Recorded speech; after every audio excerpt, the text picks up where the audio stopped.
My name is Stacey Martin. I am the middle and high school social worker at Deposit Central High School. Okay.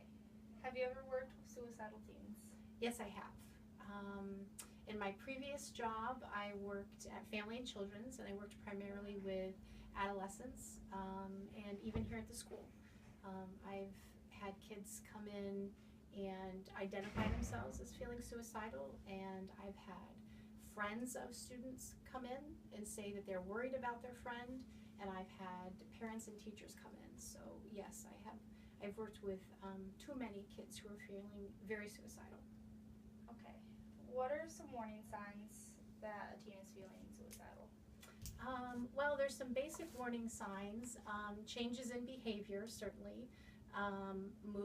Changes in mood, and these are drastic because teenagers, you guys are moody anyway, so these are drastic behavioral changes. Sometimes change in appetite, distancing yourself, isolating from people, and sometimes the opposite, very aggressive behaviors, anger, depression sometimes comes along with it, sleep deprivation, losing interest in all things like dropping out of sports or not being involved.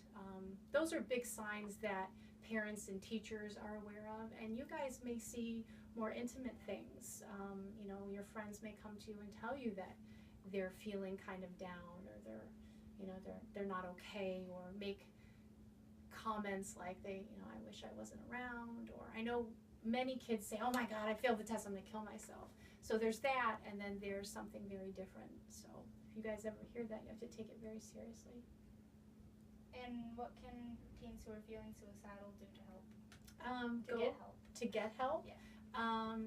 Usually kids talk to their friends before they talk to me, or a teacher or a parent. So if one of your friends is feeling really down and suicidal, they're probably going to come to you first, because it's kind of hard to just go to the school counselor and say, I'm feeling suicidal. It almost needs to come from a friend, or a teacher or a parent, and then I bring them in and we talk about it, and I'll do an assessment, and it's usually a conversation, but it's a list of questions I have in my head, and I kind of determine what the level of risk is. If you're in imminent danger of killing yourself, then we make a phone call, and we call mom and dad, and we get you to the emergency room as soon as possible. If you're kind of low to medium risk, then we work on, what it is that's going on in your life. Was there a trauma? Was there a death? Was there a breakup? Are you just sad?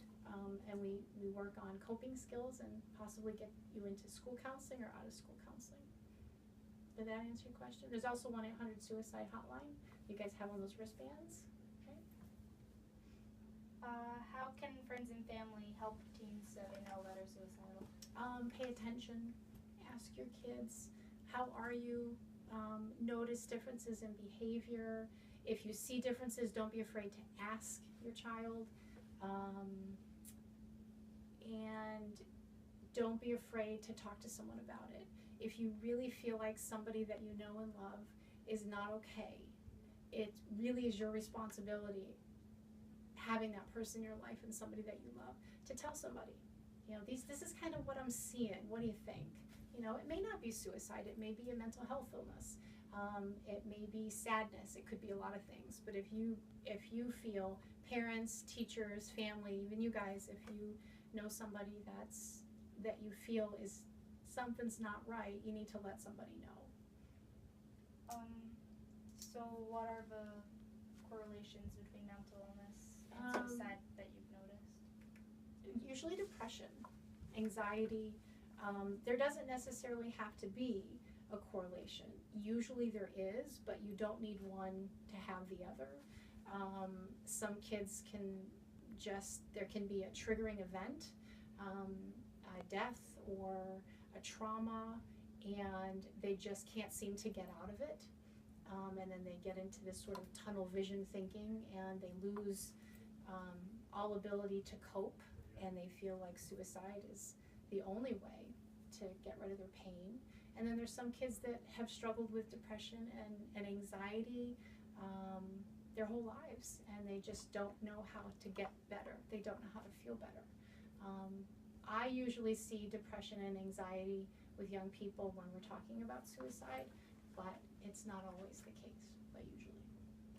And is there anything else you would like to say on it? If you guys are feeling sad or lonely, or if you're confused about something, talk. There are so many people in this building that care about you guys, and I'm sure all of you have the one person, right? You have one teacher or one staff member, I hope, that you can go to. If you're feeling bad, if you know somebody that's feeling bad, let somebody know. There's no shame in asking for help. It takes a lot of courage to ask for help.